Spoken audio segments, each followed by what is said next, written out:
দিন রাত 24 ঘন্টা শুধু ফ্যান ফ্যান আর ফ্যান। বিলের যে এবার কি হাল হবে কে জানে।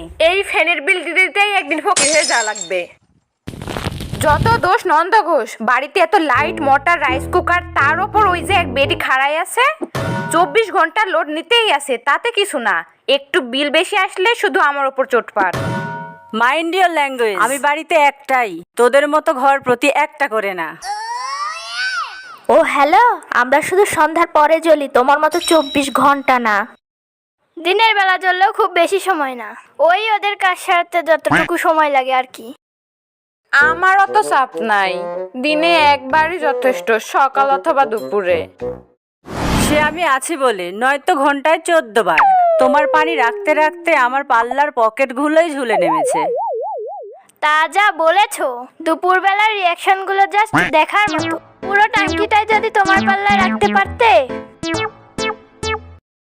সে তো তোমরা দেখবেই, তোমরা হচ্ছে শৌচাগারের লাইট। এই তোরা থামবি, মাথা কিন্তু এমনিতেই গরম হয়ে আছে।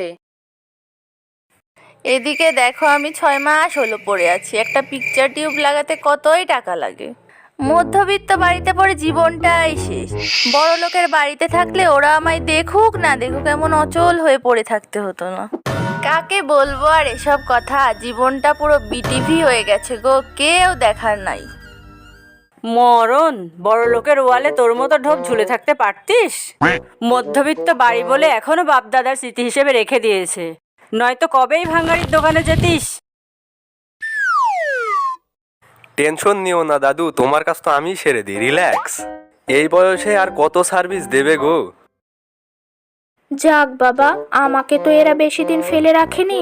কদিন আগেই তো এক দুষ্টি ইঁদুর আমার কট কেটে দিয়েছিল। এ বাড়ির বুড়ো আঙ্কেলটা কস্টেপ দিয়ে জুড়ে দিয়েছে। এভাবেই চলছি আর কি।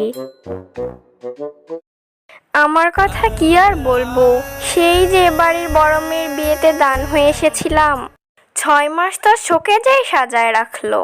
এখন মাঝে 2-1 দিন ব্যবহার করতেই বিলের যে অবস্থা, মনে হয় না আর ব্যবহার করবে। এদের যে সুকেশ ভরা জিনিস আছে, এতেই শান্তি। তাই বলে আমার মতো ইলেকট্রনিক মেশিনগুলোও তুলে রাখবে। আয় তোদের এক গল্প শোনাই। আজ থেকে 22-23 বছর আগের কথা। এ বাড়িরই এক মেয়ের বিয়ে দান হয়ে এসেছিল এক চুল শুকানো মেশিন। বুঝতেই পারছিস, তখন তো কেবল ধনী ঘরের মেয়ে বউরাই চুল শুকানো মেশিন ব্যবহার করত। বেচারা কপাল দোষে আসছিল আর কি। দীর্ঘ 10 বছর তো